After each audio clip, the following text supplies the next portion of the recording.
Good evening, and thank you for joining us. Tonight, we are celebrating 70 years here at Channel 2. Pretty amazing, right? Since September 25th, 1954, we have been on the air covering stories that matter to you. Whether it's sunny skies or storms that have made a lasting impact, you can always count on 2. Sure can. Our history is your history. You, your parents, your grandparents have counted on us from the time we signed on as WUSN. To today as WCBD, where we have been your source for local news and programming.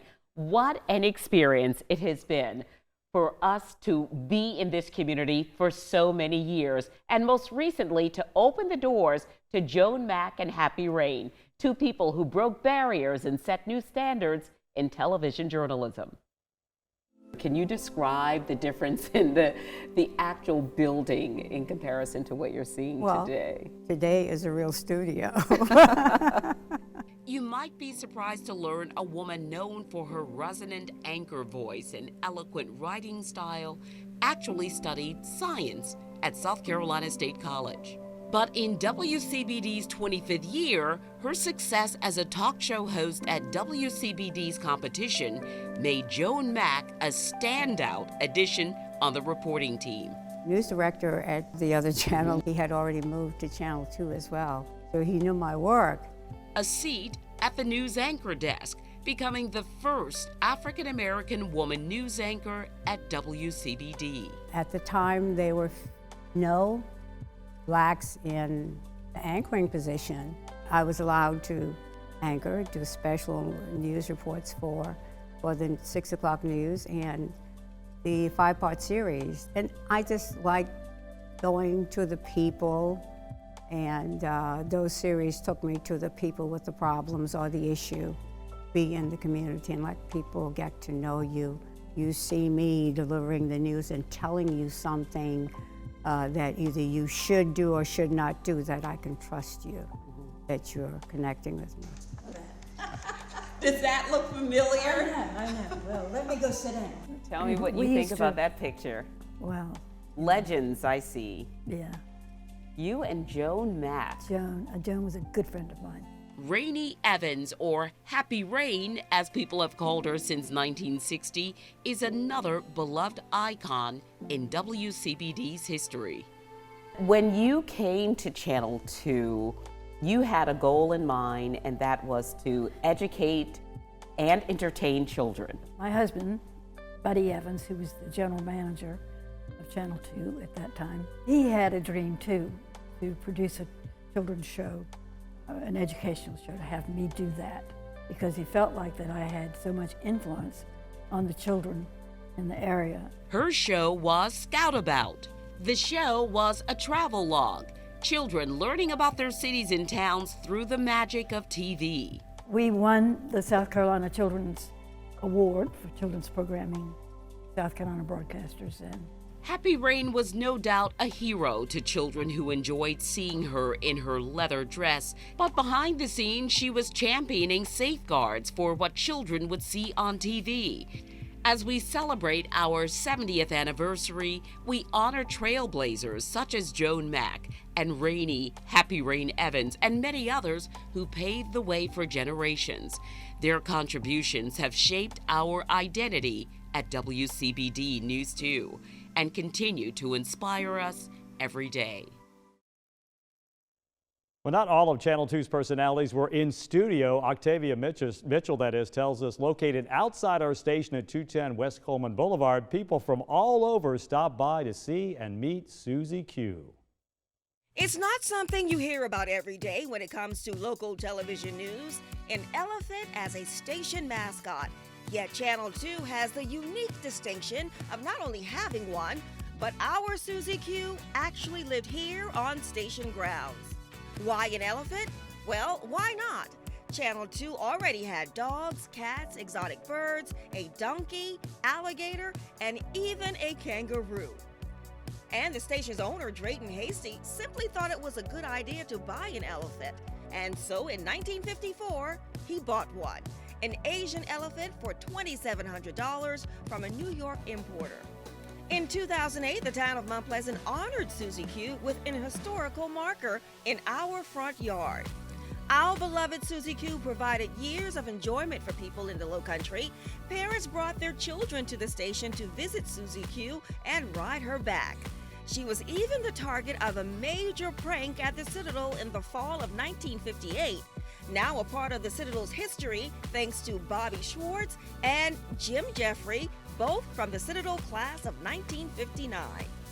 We went out on Thursday night and proceeded to go to the pen, which was right out in front of the station, and the pen was unlocked. I recall that, and I found that to be very unusual. Once we hooked the trailer behind the car was sitting at a kind of angle like this once we loaded the Susie Q, and I knew we would drive across the Grace Memorial Bridge with the car at this angle with an elephant in the back.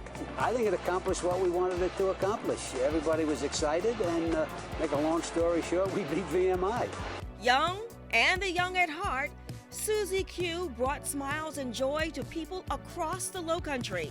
And like an elephant's memory, her legacy is long and everlasting. Octavia Mitchell, Count on 2. Yep, we had an elephant on News 2 grounds. Still to come, we celebrate 70 years of WCBD. Some of the big stories we have covered throughout the years, the good, the bad, the happy and sad, when we come back.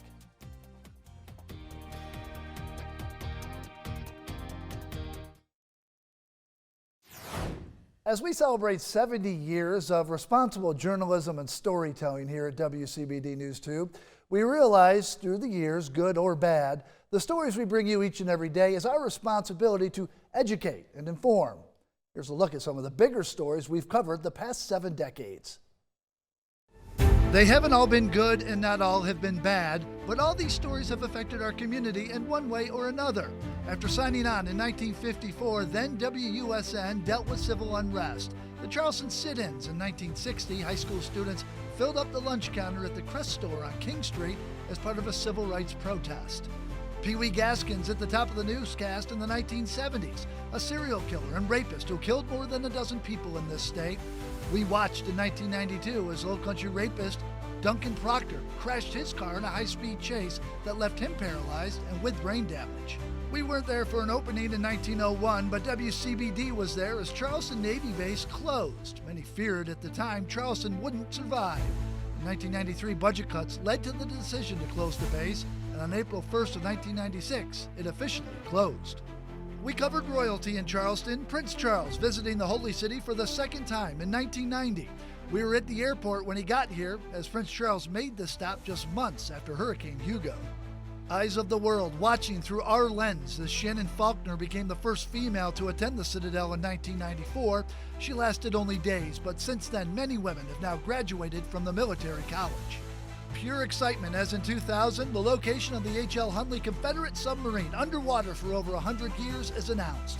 All hands on deck at WCBD as people from around the world watched as the Hunley, suspended from a crane, is recovered and brought back through Charleston Harbor on August 8, 2000.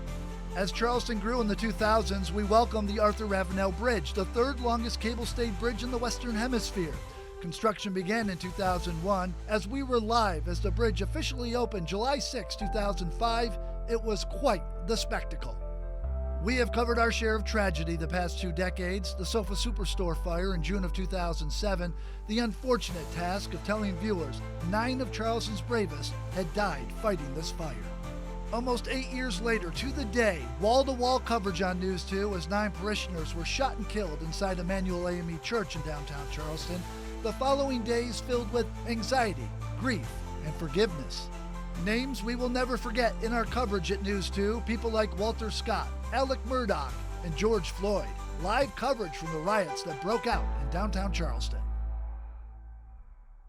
A lot to look back on, and News 2 wouldn't be what it is today without those who have come before us. You're absolutely right. And we've all had the chance to work with some great journalists right here at News 2. Yeah, Riley Benson took a walk down memory lane with some of our former anchors. You're watching Your First News at 5 o'clock with Nina Soxova. Talk to me about some of the biggest stories that have stuck with you, that you covered when you were here for News 2. Flying through Hurricane Andrew on a tracking plane and things.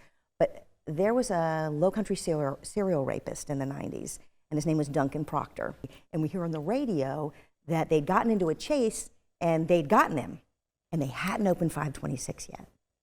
It was still under construction, but the cops were using it. Okay. And we see all these cops flying over 526. And so we're like, we could do it. We could just follow them. We got there, and then the news truck came, and I crawled up on top of the old white news trucks, the van, and we put up the live shot, and I stood on top of that. With Spencer Pryor, he's over at the Emergency Operations Center in North Charleston. Spencer, what's the latest out there? Well, the latest is that folks are again breathing a sigh of relief. The one for me that was probably the most impactful was covering the death and the funeral services of U.S. Senator Strom Thurmond. And it was, you know, I'll never forget that. A number of the firefighters is that this was the perfect storm. You know, when those first calls started coming in from friends saying, hey, are you seeing what's going on? Because we got 5 guys missing, and then it's 6 guys missing. And that number just kept growing throughout the night. That sticks with me. I mean, today, the number 9 on those fire trucks brings back a lot of tough memories. You can count on 2 in the 21st century. Is there any other final thoughts that you would want to add to this momentous occasion for the channel? I love this place. I love this space. This community is so great. Through the years, I think that Channel 2 has done a wonderful job of cultivating good humans to be a part of the community and tell the story. Reporting from Savannah, Georgia, Spencer Pryor, News 2 at 6 o'clock. It's just unbelievable to know that an organization like News 2 remains around in our community for 70 years and doing great things in the community. Thank you, and for the final time, going back to where this station was when I got here, to look at it now and how far this station has come, and people still lean on what we do here, and I will forever be proud of my time here and proud of what's going on here today. Wow, weather impacts everyone. It's our job to keep you informed. When we come back, we'll take a look at some of the several significant weather events that have shaped the Lowcountry over these past 70 years.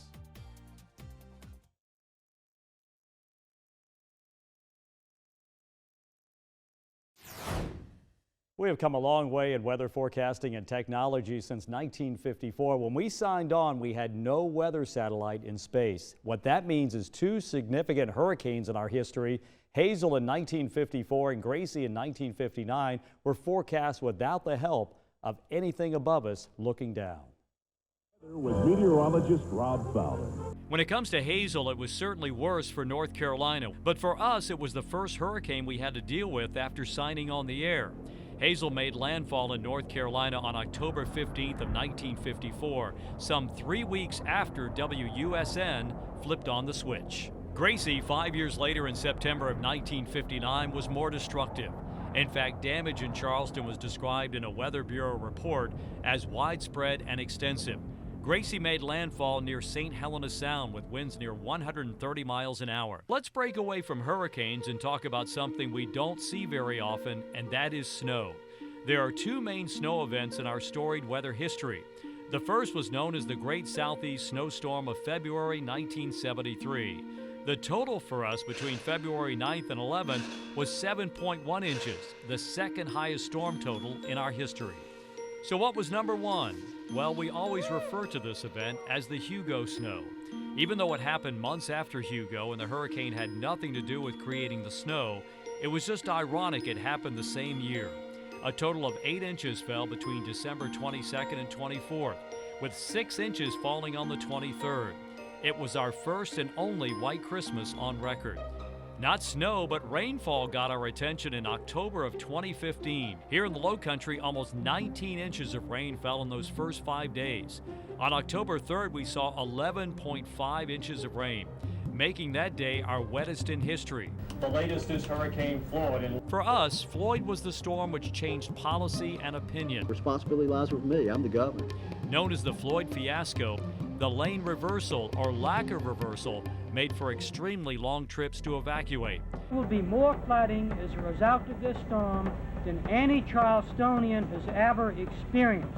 It will boggle the mind. Power is out now. Much of North Charleston with the I have Hurricane Hugo. Right now it is 10 o'clock on the battery. Hurricane Hugo is just 2 hours away. And that brings us to the biggest weather event to impact us since we signed on the air 70 years ago. Hurricane Hugo 35 years ago became a timeline. Worst is yet to come. And benchmark storm for what can happen. It was quite scary here. And most likely will happen again in the future. We certainly can't stop these storms, but what we have done over these many years of broadcasting, We will stay on the air or make every attempt to. is learn from past events, helping us better prepare for whatever the next 70 years throw our way when it comes to weather. Amazing stories. Our work as journalists at News 2 goes beyond sharing your stories. We are also a part of your community. Coming up next, we take a look at many ways we stand shoulder to shoulder as we uncover truth and celebrate our successes.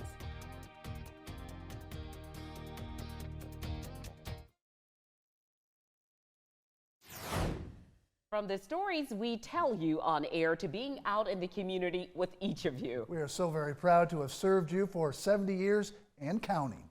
And Josh Marthers gives us a final look at our commitment to this community. Commitment to your community. It's why we do what we do and why you continue to count on 2 after 70 years. It's not just about covering news or delivering the forecast for us. It's about showcasing the best the Lowcountry has to offer. News 2 covers the events driving your life. We start with the Martin Luther King Jr. Day Parade, which we broadcast live each year in January. By February, we're gearing up for the start of tourism season and the Southeastern Wildlife Expo. Once into spring, we head to Somerville to share the sights and sounds of the Flowertown Festival and broadcast the Cooper River Bridge Run live, among many other festivals and events through the year. We finish up by wishing you a happy holiday season at several local parades, including Charleston, North Charleston, Mount Pleasant, Somerville, just to name a few. Community service is also a big part of who we are. From our corporate-wide Founders Day of Giving in June to the annual Clear the Shelters campaign in August, we work with national and local partners to have the greatest impact on our community and deliver the results you deserve. Our largest undertaking of the year, 20 Days of Giving, in support of Toys for Tots, is spearheaded by our own Santa, Rob Fowler. Lowcountry children in need are taken care of each holiday season thanks to Rob and the generosity of this wonderful place we call home. We are proud to be a part of your life each day, and we thank you for counting on 2 for the last 70 years.